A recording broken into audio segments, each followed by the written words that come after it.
বদনজর বলতে কিছু আছে কিনা, ইসলাম এই বদনজরকে কিভাবে দেখছে? নবী আরবি সাল্লাল্লাহু আলাইহি ওয়াসাল্লামের উপরও বদনজর লেগেছিল। আপনার সন্তান বদনজর থেকে পরিপূর্ণ হেফাজতে চলে আসবে। স্বয়ং রসুল এই 3টি আমল শিখিয়েছেন, যে আমল করার কারণে কোনো জিন বা এরকম কোনো কিছু তাকে স্পর্শ করতে পারবে না। আসসালামু আলাইকুম ওয়া রাহমাতুল্লাহি ওয়া বারাকাতুহু। সমাজে আমরা বদনজরের কথা শুনতে পাই। হঠাৎ করেই আমাদের সন্তান খাবার দাবার অফ করে দিচ্ছে, শারীরিকভাবে শুকিয়ে যাচ্ছে, রাতের বেলায় চিৎকার দিয়ে ঘুম থেকে জাগ্রত হচ্ছে।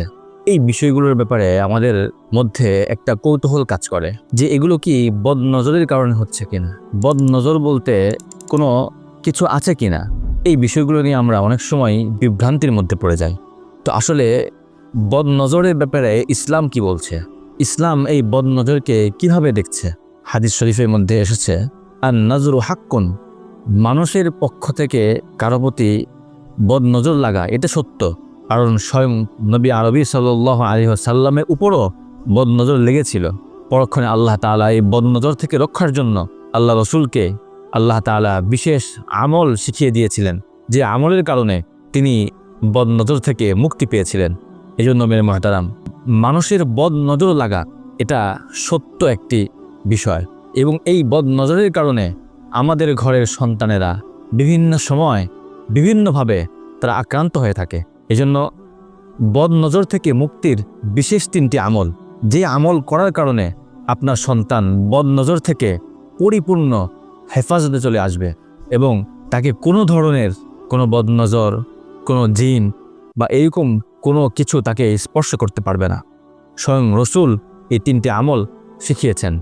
নাম্বার 1, যদি আমরা আমাদের সন্তানদেরকে সকাল সন্ধ্যায় সূরায়ে ফালাক এবং সূরায়ে নাস পড়ে তাদের শরীরের মধ্যে ফুঁক দিতে পারি, তাহলে ওই সন্তানকে কোনো প্রকার বদনজর লাগতে পারবে না।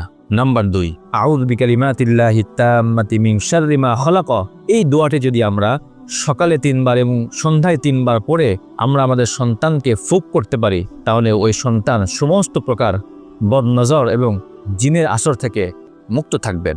নাম্বার 3, নবী আরবি সাল্লাল্লাহু আলাইহি ওয়াসাল্লাম বলেন, যখন আমরা ঘর থেকে বের হব, যদি আমরা বিসমিল্লাহি তাওয়াক্কালতু আলাল্লাহ লা হাওলা ওয়ালা কুওয়াতা ইল্লা বিল্লাহ এই দোয়াটা পড়ি, তাহলে কখনোই আমাদের সন্তানের উপর বদনজর এবং জিনের আসর করতে পারবে না। এই জন্য মেরে মুহতারাম, যদি আমরা রাসূলের এই বাতলানো হাদিসের উপর আমল করতে পারি, তাহলে আশা করা যায় সকল ধরনের সমস্ত খারাপি থেকে, বদনজর থেকে আমরা আমাদের সন্তানদেরকে হেফাজত করতে পারবো এবং আল্লাহ তাআলা সেই বিষয়ে আমাদেরকে সহায়তা করবেন ইনশাআল্লাহ।